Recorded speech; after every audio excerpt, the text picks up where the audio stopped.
رسم و رواج چھوڑیے، آئیے کچھ دینی شوق پیدا کریے اپنے اندر، دینی شوق پیدا کریے، رسم و رواج سے اٹھیے۔ بات آگے نکل تو دو ہی چیزیں ہوئی، 8 چیزوں پہ چلے۔ جی جو بیٹھے ان کی بات صحیح ہے، آپ لوگ تھوڑا سا بیٹھ جائیے، ان کو دیکھنے کے لیے انگلی اچھا لینے سے آئے ہیں، بس بیٹھے۔ تو میرے بھائیوں، اس کے اندر 8 خوبیاں پائی جائیں گی۔ کون کون سی؟ کم بولے گا، دوسری مستقبل کی، فیوچر کی باتیں بتائے گا، تیسری چیز گیانی، اللہ کے رسول صلی اللہ علیہ وسلم کو تو ان پڑھ کہا جاتا ہے امی، اور مہابھارت کہہ رہے ہو گیانی ہوں گے، اس میں کوئی شک نہیں کرتا کہ رسول صلی اللہ علیہ وسلم ان پڑھ تھے اس معنی میں کہ آپ کو دنیا میں کسی نے پڑھایا نہیں تھا، آپ کا کوئی استاذ نہیں تھا۔ جب آپ کو یہ کہا جائے کہ امی تھے تو اس کا 2 معنی ہے، ایک معنی تو یہ تھا، اس کا ایک معنی یہ ہے آپ امی تھے نہیں ان پڑھ، اس کا معنی یہ ہوتا ہے کہ آپ کو دنیا میں کسی نے پڑھایا نہیں۔ لیکن ان پڑھ کا مطلب یہ نہیں ہے، نعوذ باللہ، ان پڑھ کی 2 قسمیں ہوتی ہیں، ایک تو یہ ہوتا ہے کہ وہ ان پڑھ ہے بیچارہ، جانتا پڑھا نہیں ہے، اس کو اس کے ماں باپ نے پڑھایا نہیں، لیکن وہ جاہل نہیں ہے، وہ بھائی عقل مندی کی باتیں کرتا ہے، شعور کی باتیں کرتا ہے، اچھا بزنس بھی چلا رہا ہے، اور قاعدے سے بیٹھتا بھی ہے، قاعدے سے بات بھی کرتا ہے۔ تو لوگ کیا کہتے ہیں، پڑھا لکھا ضرور نہیں ہے لیکن قاعدے کا ہے، تمیز کا۔ اور ایک ان پڑھ وہ ہوتا ہے جس کو اس کے ماں باپ نے پڑھایا نہیں، اور ساتھ میں اس کو ماحول بھی غلط ملا، کھڑے ہو کے پیشاب کرتے ہوئے جانا نہیں۔ 1-2 بچے ہم بتائیں گے کہ کہاں گئے، اوپر چھت پہ کھڑا ہوئے تک کوئی آدمی گزر رہا، وہیں سے انہوں نے چڈی اتاری، پیشاب کر کے اس کے سر پہ گرے۔ ہم لوگوں کے ساتھ ایسا ہو چکا ہے۔ تو ایک یہ ہوتا ہے کہ پڑھایا نہیں ماں باپ نے، دوسرا پڑھ نہیں۔ اللہ کے رسول صلی اللہ علیہ وسلم اس معنی میں ان پڑھ تھے کہ دنیا میں کسی نے آپ کو پڑھایا نہیں، لیکن اللہ کے رسول صلی اللہ علیہ وسلم بہت بڑے عالم تھے، آپ سے بڑا عالم کوئی تھا ہی نہیں۔ جب یہ کہا جائے کہ عالم تھے تو پھر پڑھانے والا کون؟ تو اس کا معنی یہ ہوگا کہ اللہ کے رسول صلی اللہ علیہ وسلم کو اللہ نے پڑھایا، اور جس کو اللہ نے پڑھایا ہو اس سے بڑا کوئی عالم ہو سکتا ہے؟ ان پڑھ تھے، دنیا میں کسی نے نہیں پڑھایا، لیکن آپ سے بڑا کوئی عالم نہیں تھا۔ کیوں؟ کیونکہ اللہ نے پڑھایا، اور خود اللہ تعالیٰ نے فرمایا، سورہ اعلیٰ پڑھیے، سورۃ الاعلیٰ پڑھیے، اور دیکھیے کیا کہا، سَنُقْرِئُكَ فَلَا تَنْسَى، سَنُقْرِئُكَ فَلَا تَنْسَى۔ آئے محمد صلی اللہ علیہ وسلم، ہم آپ کو ایسا پڑھائیں گے کہ آپ بھولیں گے نہیں۔ کیا کہا اللہ نے؟ ہم آپ کو ایسا پڑھائیں گے کہ آپ بھولیں گے نہیں۔ تو اللہ نے کیا کہا؟ ہم پڑھائیں گے۔ تو کس نے پڑھایا نبی کو؟ اللہ نے۔ اور انسان کو جب پڑھاتا ہے تو اس کا پڑھایا ہوا سبق انسان کو یاد نہیں رہتا اور بھول بھی جاتا ہے۔ مثلا ہمیں ہمارے استاد نے 20 سال پہلے کیا پڑھایا، آج آدھا یاد ہے، آدھا یاد نہیں ہے۔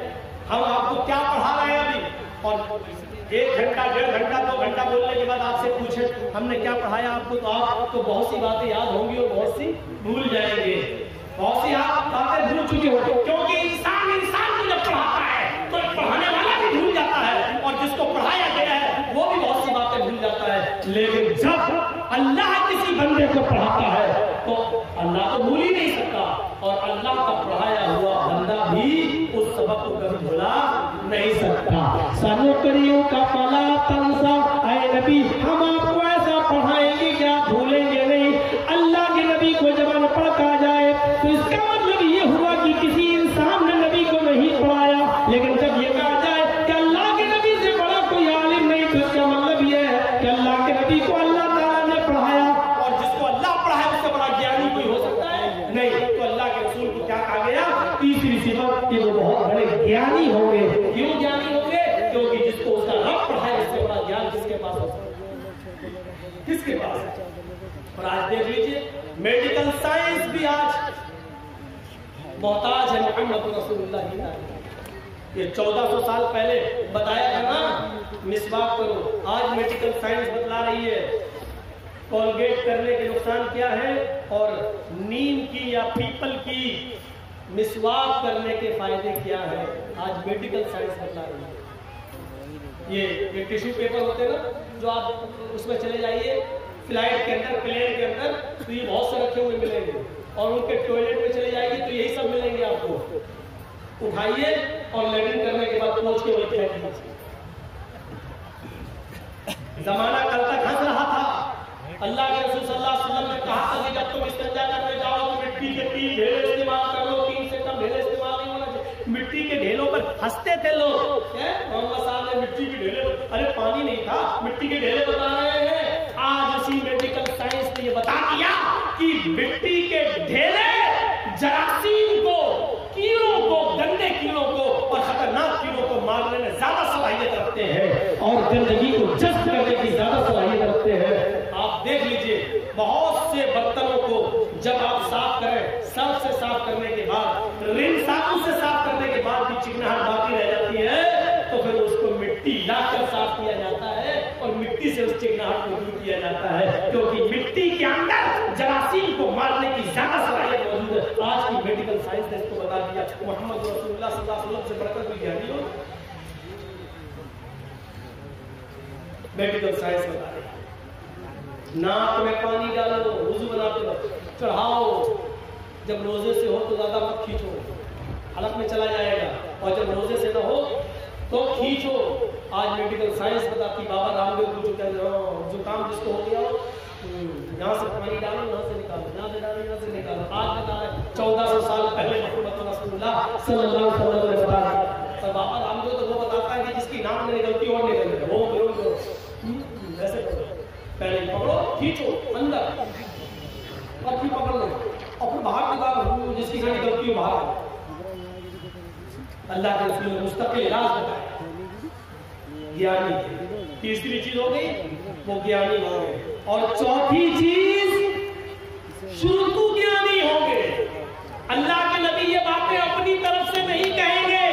شروع گیانی, شروع منی سننا, گیان منی علم, سن کر یعنی اللہ تعالیٰ جبرائیل کو بتائے گا اور جبرائیل سے سن کر محمد رسول اللہ صلی اللہ علیہ وسلم کو معلوم ہوگا. وَمَا يَنطِقُ عَنِ الْهَوَىٰ إِنْ هُوَ إِلَّا وَحْيٌ يُوحَىٰ.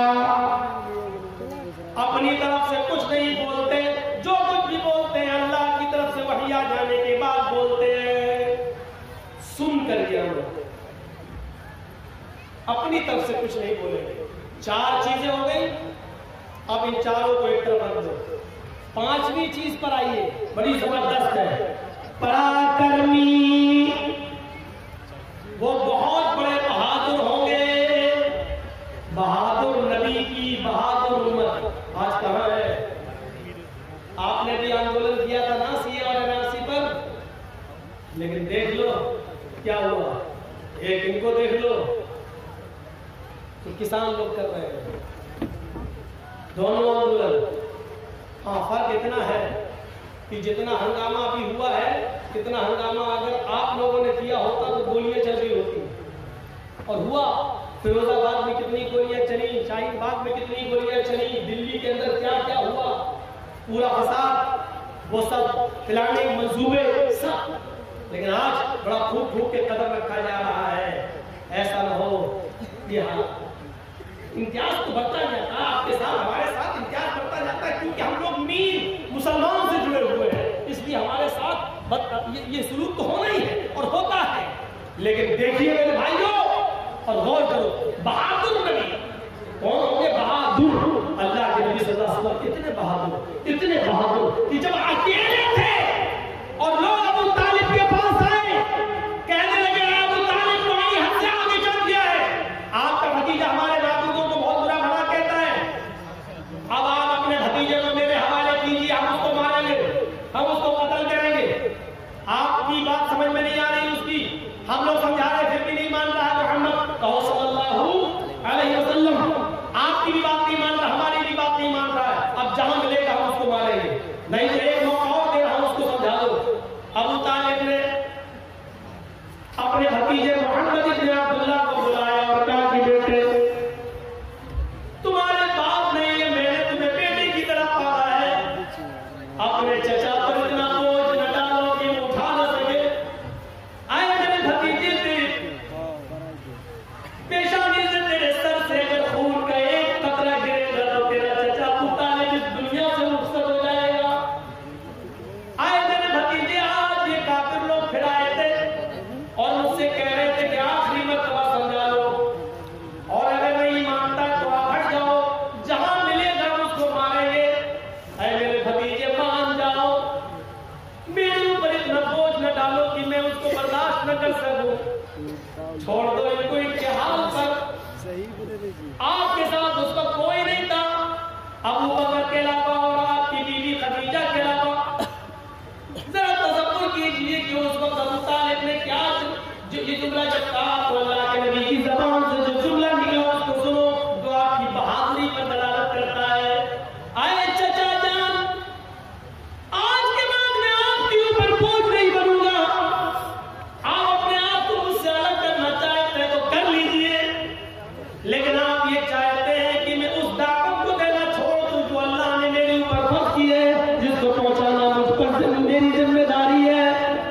رہی ان کی بات، یہ کہتے ہیں کہ جہاں ملے گا تو ماریں گے، تو سنیے میرے چچا جان، اس ذات کی قسم جس کے قبضے میں میری جان ہے، یہ کافرین مکہ 9 کروڑ 30 لاکھ میل کی بلندی پر جائیں اور سورج کو توڑ کر لائیں اور میرے دائیں ہاتھ پر لا کر رکھتے ہیں، اور 1,02,40,000 میل کی اونچائی پر جائیں اور چاند کو توڑ کر لائیں اور میرے بائیں ہاتھ پر لا کر رکھ دیں۔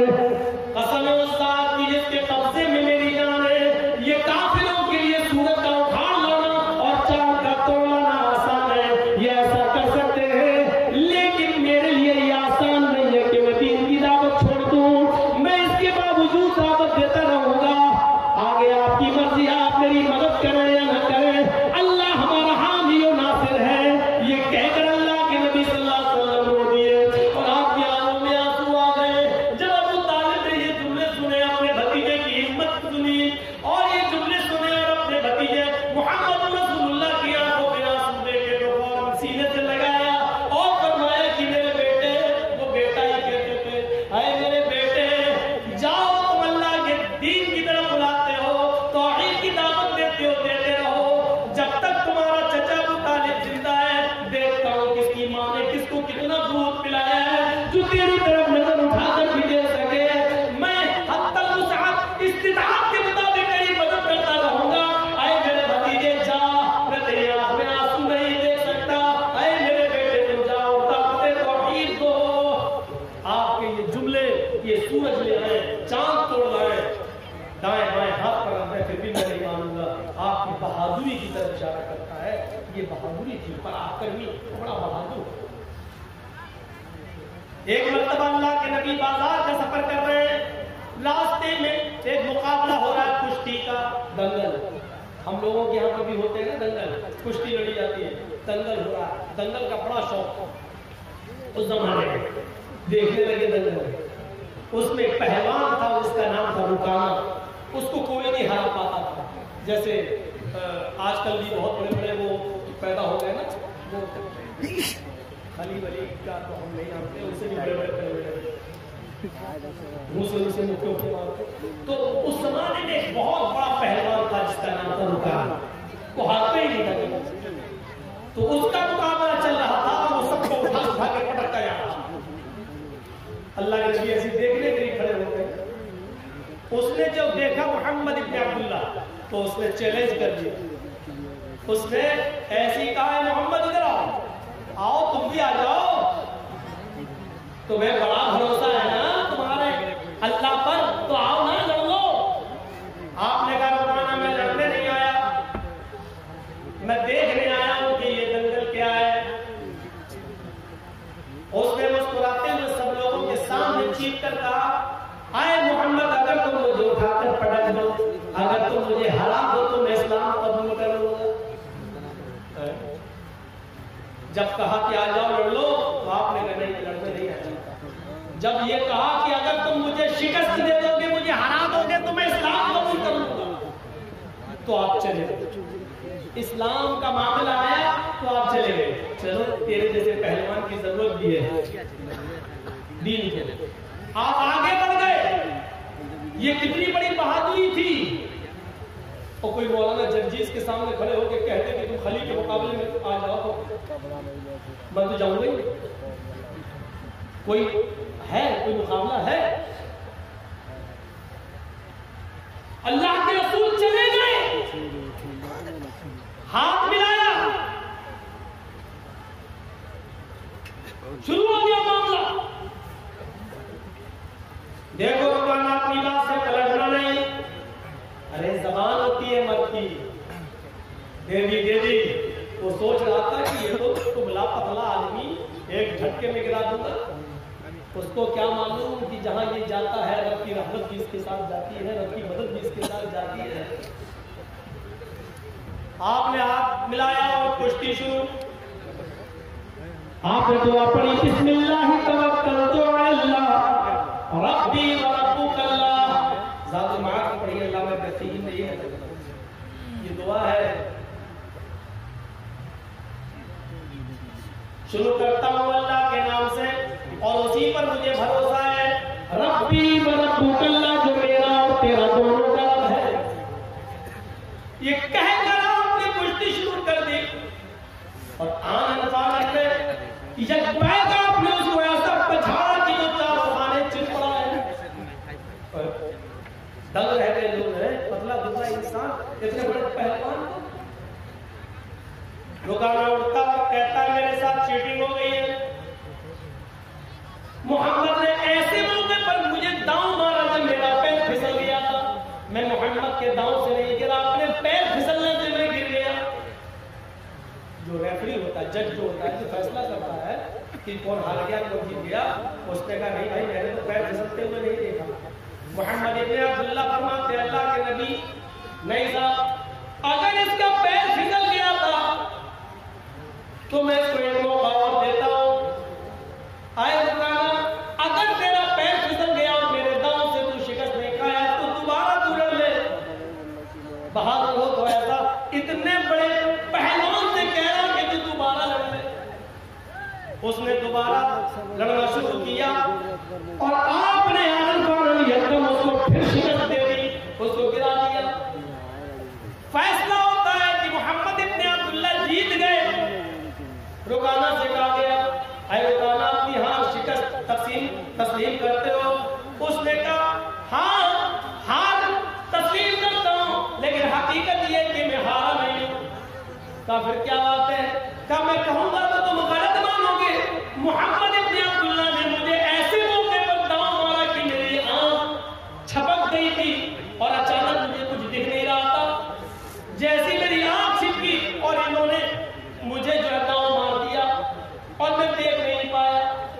ویسے آپ کی مرضی، جج نے کہا یہ کشتی تو محمد ابن عبداللہ جیت گئے، لیکن اللہ کے نبی صلی اللہ علیہ وسلم نے فرمایا آئے رکانا، اگر تیری آنکھ چھپک گئی تھی اور میرا داؤں اس وقت تیرے اوپر چلا تو ٹھیک ہے، اس کشتی کو بھی ریجیکٹ کر دیتے ہیں، تو تیسری بار لڑ لے۔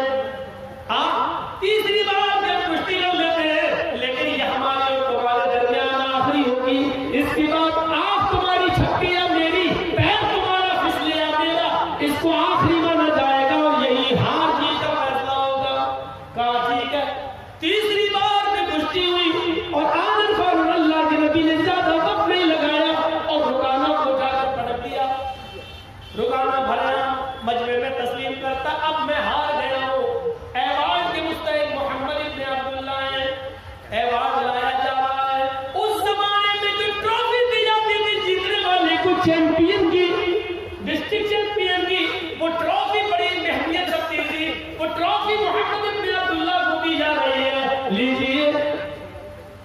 اللہ کے نبی فرماتے ہیں رکانا، تم نے لوگوں کے درمیان یہ وعدہ کیا تھا کہ اگر تم مجھے اٹھا کر پٹک دو گے تو میں اسلام قبول کر لوں گا، مجھے اس ٹرافی کی ضرورت نہیں ہے۔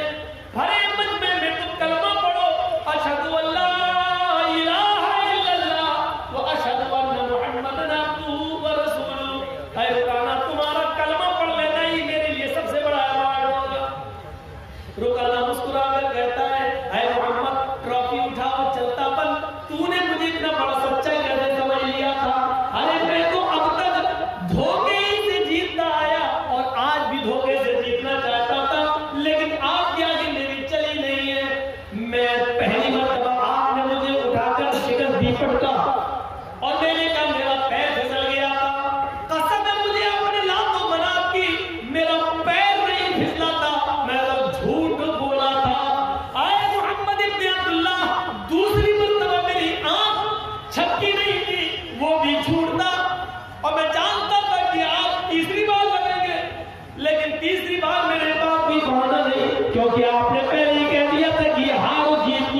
شکل ہوگی. میں تو ہمیشہ جھوٹ بولتا ہے. آئے محمد ٹرافی لے اور چل, آج میری چیمپئن کا ایوارڈ تو نے لے لیا ہے, لے جاؤ, اگلی سال پھر دیکھیں گے. پھر ٹرافی محمد ابن عبداللہ کو دی گئی. اللہ کے رسول نے اس ٹرافی کو اپنے ہاتھ میں لیا اور جیسے اس ٹرافی کو اپنے ہاتھ میں لیا فرمایا لوگوں رک جاؤ, میں لڑنے نہیں آیا تھا, کشتی لڑنے کا میرا کوئی ارادہ نہیں تھا, یا الگ بات ہے کہ میں نے رکانا کو شکست دی, اب جیتا ہوا میں مانا جا رہا ہوں, لیکن لوگوں میں لڑنے نہیں آیا تھا. رکانا تو ماہر لڑنے میں رکانا ہی وہ ایوارڈ ملتا. اگر میں نہ لڑتا تو آج رکانا ہی ایوارڈ لے کے جاتا. جب میری لڑنے کی نیت ہی نہیں تھی تو میں ایوارڈ کیوں لوں؟ جس ایوارڈ کا اصلی حقدار رکانا ہے, میں نہیں ہوں. آئے رکانا, تم اسلام نہیں لاتے ہو مت لاؤ, تم دین قبول نہیں کرتے ہو مت کرو, لیکن یہ ایوارڈ میں نہیں لوں گا کیونکہ میری لڑنے کی نیت نہیں تھی, اور میں نہیں لڑتا تو یقیناً یہ ایوارڈ تم ہی جیتتے. اب یہ ایوارڈ میں تمہیں دے رہا ہوں. جیسے اللہ کے نبی اس کے قریب گئے اور اس کے ہاتھوں میں ایوارڈ دیا, لو رکانا اس ایوارڈ کا ہی بھوکا تھا, اس نے پکڑا اور محمد ابن عبداللہ کو آج اتنے قریب سے دیکھا, ایوارڈ دے رہے, اتنا بڑا اعزاز, اتنا بڑا ایوارڈ جو بادشاہ کی طرف سے دیا جائے, وہ ایوارڈ محمد ابن عبداللہ مجھے دے رہے اور کہہ رہے مجھے اس ایوارڈ کی ضرورت نہیں, اس کے حقدار کو رکانا اس ایوارڈ کو پکڑتا ہے اور نبی کے چہرے کو دیکھتا ہے. آج اس نے قریب سے نبی کے چہرے کو دیکھا, چہرہ دیکھ کر ہی آئیڈیا لگا لیا یہ چہرہ کسی جھوٹے کا نہیں ہو سکتا ہے. محمد رسول اللہ کے چہرے کی چمک جس کو دیکھ کر کبھی جابر ابن سمرہ نے کہا تھا اے محمد کبھی میں آسمان پر چمکتے ہوئے چاند کو دیکھتا ہوں اور کبھی آپ کے چہرے کو دیکھتا ہوں, تو کعبے کے رب کی طرف مجھے ایسا لگتا ہے کہ چاند آسمان پہ جو چمک رہا ہے اس کو حسن اور نور ملا ہے تو وہ آپ کے چہرے سے ملا ہے. آسمان پہ چمکنے والا چاند بھی آپ کے چہرے کی روشنی کا حقدار ہے, وہ بھی آپ کے چہرے سے روشنی لے کر گیا ہے. اس چہرے کو دیکھ کر کبھی حسان ابن ثابت نے کہا تھا وہ احسن منکا لم ترقت عینی واجمل منکا لم تلد النساء.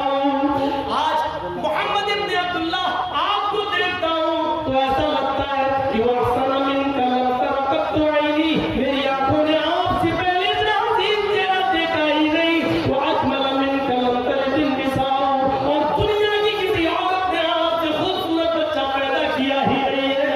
آپ حسین ہیں, جمیل ہیں, اس چہرے کو بار بار دیکھتا ہے. رکانا ایوارڈ پکڑتا ہے اور تھوڑی دیر کے بعد ایوارڈ اٹھا کر زمین پر پٹک دیتا ہے اور کہتا ہے محمد مجھے اس ایوارڈ کی نہیں, اسی ایوارڈ کی ضرورت ہے جو آپ دنیا کو دیتے ہیں. وَأَشْهَدُ أَن لَا إِلَٰهَ إِلَّا اللَّهُ وَأَشْهَدُ أَنَّ مُحَمَّدًا عَبْدُهُ وَرَسُولُهُ. یہ کلمہ پڑھتا ہے رکانا اور اسلام قبول کر لیتا ہے. معاف کیجیے گا میرے بھائیوں, علامہ ابن قیم نے ذات المعاد میں لکھا ہے کہ رکانا اسلام لے آیا, لیکن مولانا ابوالکلام آزاد نے لکھا وہ اسلام سے متاثر ہوا ہے لیکن اسلام اس نے قبول نہیں کیا تھا. لیکن میں نے جو حوالہ آپ کو دیا ہے وہ ذات المعاد کا دیا ہے ابن قیم کا, کہ انہوں نے کلمہ پڑھ لیا اور اسلام کے دائرے میں داخل ہو گئے. اللہ کے رسول صلی اللہ علیہ وسلم کا یہ اخلاق دیکھ کر بہادری دکھانا مقصد تھا مجھے کہ آپ اتنے بڑے پہلوان کے سامنے کھڑے ہو گئے. یہ اس بہادر نبی کی قوم ہے جو آج بزدلی کا شکار ہوتی ہے اور بہت جلدی مایوس ہو جاتی ہے, بہت جلدی مایوس ہو جاتی ہے. اس کو فیصلے کرنا نہیں آتا, یہ قوم متحد نہیں ہوتی ہے. میرے بھائی کتنے 20 سال سے جلسوں میں آ رہا ہوں آس پاس کے علاقوں میں, اور بار بار کہہ رہا ہوں کہ مسلمانوں اپنی طاقت کو پہچانو, بار بار کہہ رہا ہوں کہ سنو تم اس ملک کے پردھان منتری نہیں بن سکتے, یہ فیکٹ ہے. یا سسٹم ایسا بنا دیا گیا ہے کہ تم راجہ نہیں بن سکتے, تم وزیر اعظم نہیں بن سکتے اس ملک کے. لیکن اگر تم ایک ہو جاؤ, اگر تم متحد ہو جاؤ اور پورے بھارت کے مسلمان ایک پلیٹ فارم پہ قائم ہو جائیں تو میں قسم کھا کر کہہ سکتا ہوں کہ رب کعبہ کی قسم تمہارے بغیر بھی کوئی پردھان منتری نہیں بن سکتا, کوئی وزیر اعظم نہیں بن سکتا. تم اپنی طاقت کو پہچانو, تم اپنے وجود کو پہچانو,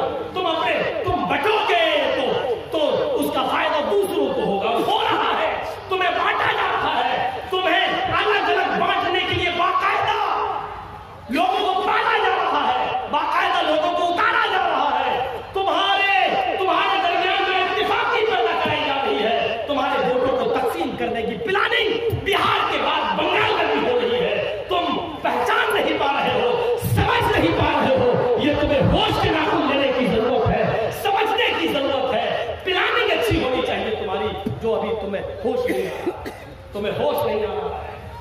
ہوش آئے گا, الیکشن کے بعد ہوش آئے گا, ابھی نہیں آئے گا. ہم پلاننگ نہیں سکتے. ہمارے ہاں ایک صاحب ایسے تھے, نام لینا ضروری نہیں ہے, ملائم سنگھ کی جب تک حکومت رہی ان کو یو پی میں گھستے نہیں دیا گیا. ہمارے ہاں اکھلیش کی جب تک حکومت رہی ان کو گھستے نہیں دیا گیا. ہمارے ہاں مایاوتی کی حکومت رہی ان کو گھستے نہیں دیا گیا. لیکن آج یوگی جی کی حکومت ہے, ان کو بار بار اجازت مل رہی ہے, آئیے یہاں آئیے وہاں آئیے, پھر بھی ہماری کھوپڑی میں نہیں بیٹھ رہا ہے, ہماری سمجھ میں نہیں آ رہا ہے, ہمارے عقل میں بھینس کا گوبر بھرا ہوا ہے, ہم سمجھ سے دور ہیں, ہم بس جذباتی ہو جاتے ہیں. ہم یہ سمجھتے ہیں کہ مولانا جگجیش نے پردھان منتری کے بارے میں ایسا بول دیا, یہی ہمارا ہیرو ہو گیا ہے. میرے بھائیوں, ہمیں جذبات سے نہیں ہوش کے ناخن لینے کی ضرورت ہے, اور اس وقت بہت ہوش کی ضرورت ہے. اس وقت بڑے ہوش کی ضرورت ہے. اس ہوش کے ناخن دیجیے, ورنہ آپ کے بھاٹور سے جو گوشت جاتا ہے کلکتہ وہ بھی نہیں جاتا ہے. مولانا کو اتنی باریکی کی بات کرا دی ہے, جاسوس لگائے ہیں میں نے ہر جگہ, سب معلوم ہے. میرے بھائیوں, احساس پیدا کریے اپنے اندر, احساس اور اجتماعیت پیدا کریے. کتنے جلسوں میں نے کہا ہے کہ بڑے نقصان سے بچنے کے لیے چھوٹا نقصان کر دو. ابھی میں اپنے بھائی کا پیر کٹوا کے آیا ہوں ٹاٹا ہاسپٹل میں, اپنے پھپھیرے بھائی کا کینسر ہو گیا تھا. 10 سال پہلے آپریشن کرایا تھا, لیکن 10 سال کے بعد پھر اٹیک ہوا اس پر کینسر کا, اور یہی کینسر اس نے کہا پیر نہیں بچانا. وہ بنا کر رہا تھا, میں نے کہا نہیں تو میں زندہ رہنا ہے. ایک طرف زندگی تھی, ایک طرف پیر تھا. وہ نہیں چاہتا تھا کہ پیر کرے. اس نے کہا بند کرنے دو, جتنی زندگی جی لیں تو ایسی زندگی سے کیا فائدہ.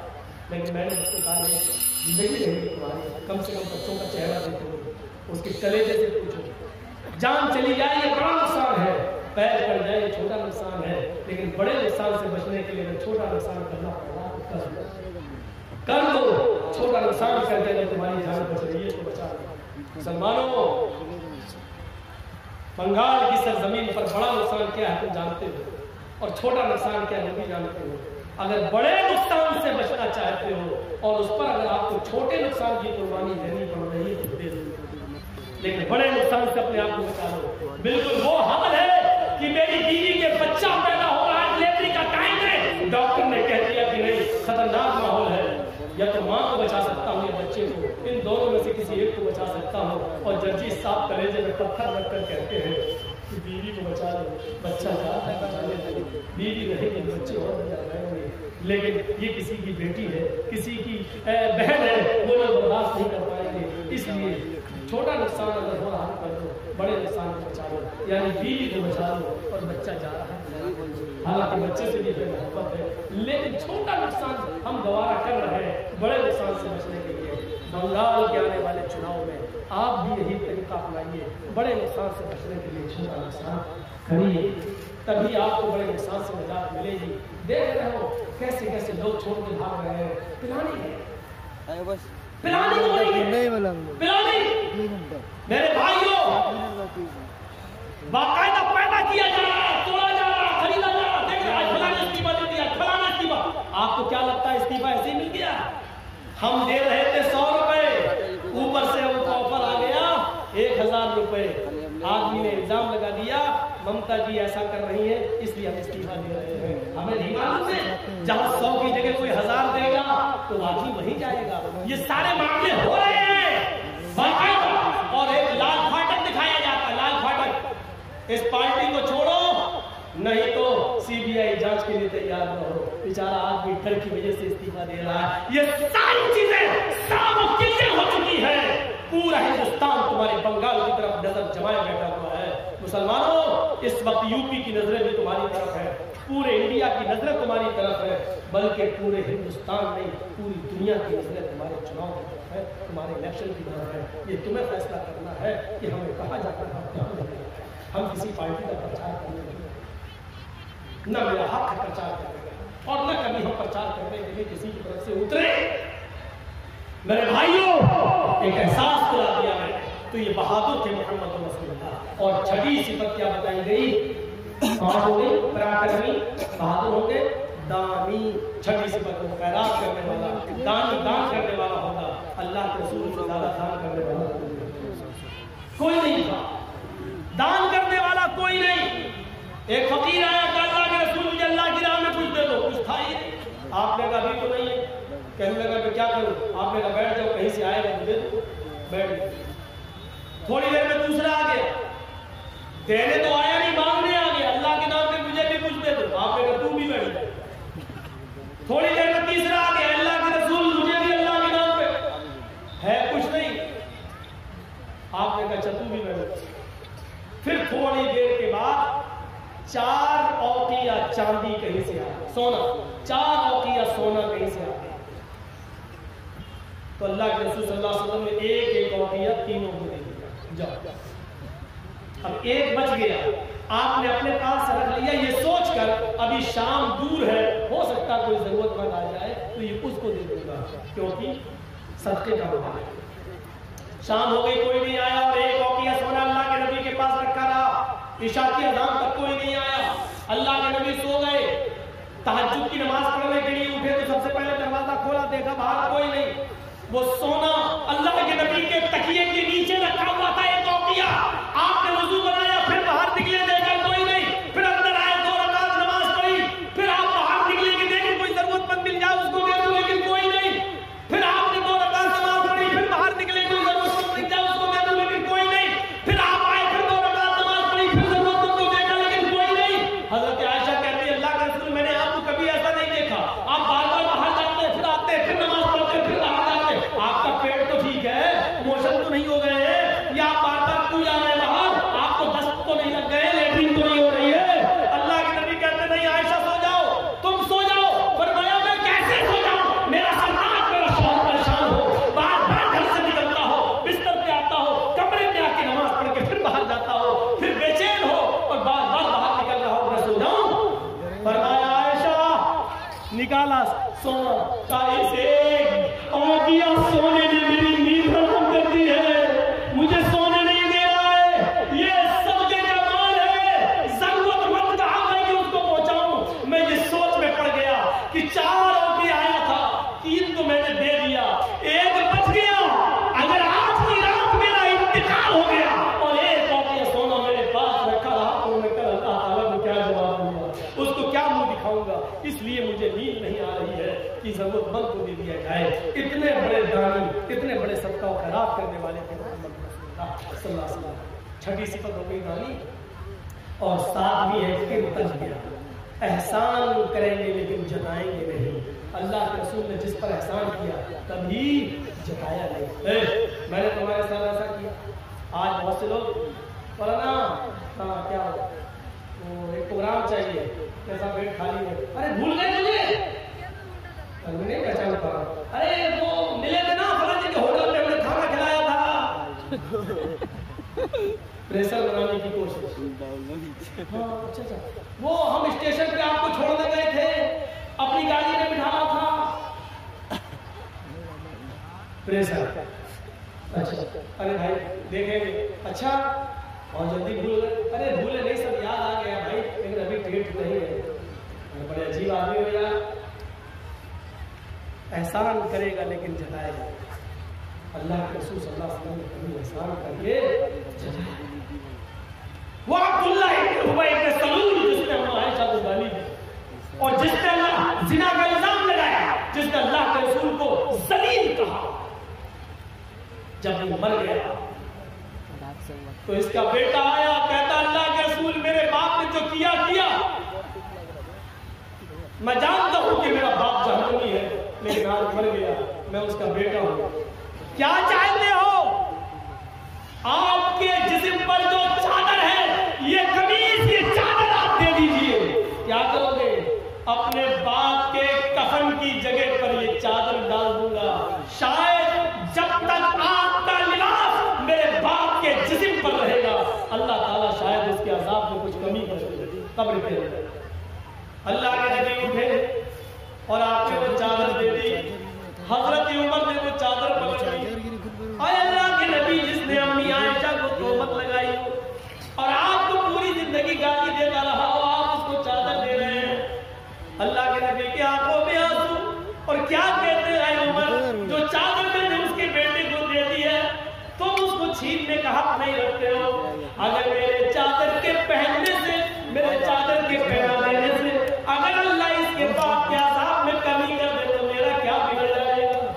میرا کیا نقصان ہو جائے گا، پہنا لینے دو۔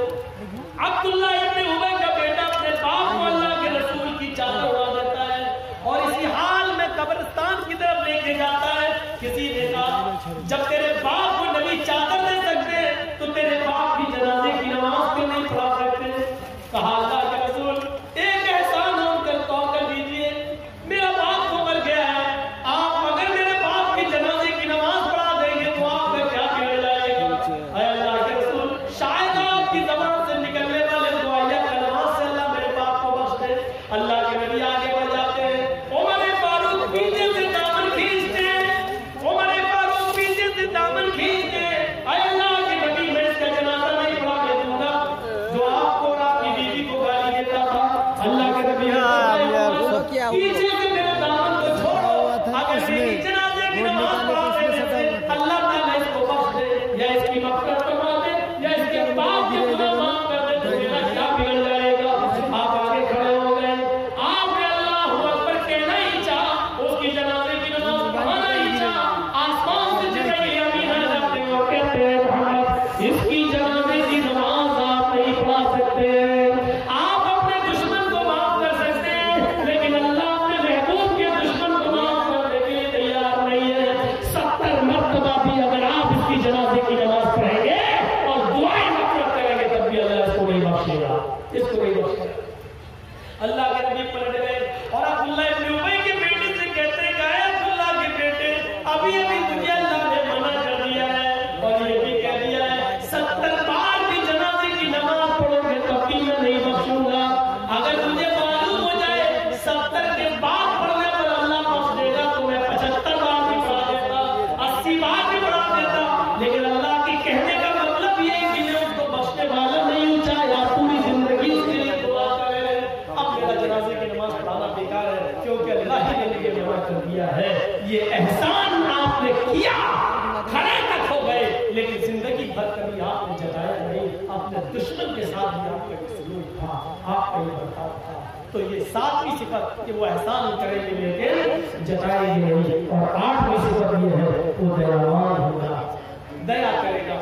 دیا پر تو ہم نے مثالیں آپ کو دے دی، اللہ کے رسول جانور تک پر دیا کرنے والے تھے، جانور تک پر، پرندوں تک پر دیا کرتے تھے۔ اللہ کے رسول صلی اللہ علیہ وسلم کا وہ واقعہ اٹھاؤ کہ آپ کی بیٹی زینب جو اونٹنی پر سوار تھی اور حضرت علی لے کے چل رہے تھے اور ان کے پیٹ میں حمل تھا، بچہ تھا زینب کے پیٹ میں، اور حبار ابن اسود نے تیر مارا یہ اونٹنی کو، لیکن تیر نشانہ کھا گیا، خطا کر گیا اور وہ تیر حضرت زینب کے پیٹ میں لگتا ہے، پیٹ پھٹ جاتا ہے، زینب اونٹنی سے گر جاتی ہے اور بچہ زمین پر گر جاتا ہے۔ اسی حال میں زینب کو مدینہ لایا گیا اور جب زینب کو پتا چلا کہ میرے پیٹ کا بچہ ضائع ہو گیا، ہوش میں آئی پتا چلا کہ پیٹ کا بچہ ضائع ہو گیا، تو وہ اس صدمے کو برداشت نہیں کر سکی اور ان کا انتقال ہو گیا۔ اللہ کے نبی اپنی بیٹی کو دفن کر رہے تھے اور آنکھوں میں آنسو تھے، لوگوں نے پوچھا اللہ کے نبی آپ کی آنکھوں میں آنسو؟ فرمایا یہ محبت کے آنسو ہیں جو اللہ نے ہر باپ کے دل میں بیٹی کی محبت ڈالی ہے۔ یہ میری وہ بیٹی ہے جو میرے راہ میں بہت ماری گئی، ستائی گئی، یہاں تک کہ میری بات مان کر چلتی تھی اور اللہ کی راہ میں اس کی جان بھی چلی گئی۔ 10 سال مدینہ میں رہنے کے بعد جب مکہ فتح ہو گیا، مدینے سے نکل کر آپ مکے میں آئے تو آپ نے اعلان کر دیا لوگوں معافی، جو اس نے ہمارے ساتھ جو جرائم کیے اگر کوئی معافی مانگے گا تو ہم اس کو معاف کرنے کے لیے تیار ہیں۔ ایک ایک مجرم آتا گیا اور معافی مانگتا گیا، آپ ایک ایک کو معاف کرتے جا رہے ہیں۔ حمزہ کے قاتل، حمزہ کا چچا کا کلیجہ چبانے والی اور پیٹ پھاڑنے والی اور ناک کان کاٹ کے اس کو دھاگے میں ڈال کر اس کا ہار بنا کر پہننے والی ہندا کو بھی آپ نے معاف کر دیا اور کہا ہندا میرے سامنے مت آیا کر، بس اتنی گزارش ہے میں نے معاف کر دیا ہے لیکن میرے سامنے جب تم آتی ہے تو مجھے میرے چچا کی لاش یاد آ جاتی ہے۔ آپ ایک ایک کر کے سب کو معاف کرتے گئے، ایک اور آدمی کھڑا ہے، اللہ کے نبی میں بھی مجرم ہوں، مجھے بھی معاف کر دو۔ آپ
کی بات ہے جب حکومت آپ کے ہاتھ میں تھی، پاور آپ کے ہاتھ میں تھا، آپ چاہتے تو ایک منٹ میں اس کو قتل کر سکتے تھے اور کوئی روک بھی نہیں سکتا تھا، کیونکہ اب پاور اللہ کے نبی کے ہاتھ میں، لیکن پاور آنے کے بعد معاف کر دینا بڑا کمال ہے۔ یہ دیانت تھے، رحم کرنے والے تھے، جو میں نے شروع میں کہا تھا کہ اگر رحم نکال دیا جائے تو دیش بگاڑ کے راستے پہ آ جاتا ہے۔ اللہ کے رسول تو بنانے آئے تھے دنیا کو، تو بگاڑ کے راستے پہ کیسے لا سکتے تھے؟ اس لیے آپ نے اپنی بیٹی کے خاتون تک معاف کر دیا۔ 2 گھنٹے سے زیادہ ہو چکا ہے میرے بھائیوں، بس آخر میں آپ سے یہی کہوں گا کہ جتنا بھی سنا ہے اس پر عمل کریے۔ اللہ تعالیٰ ہمیں جب تک زندہ رکھے اسلام کو زندہ رکھے، اور جب ہمارا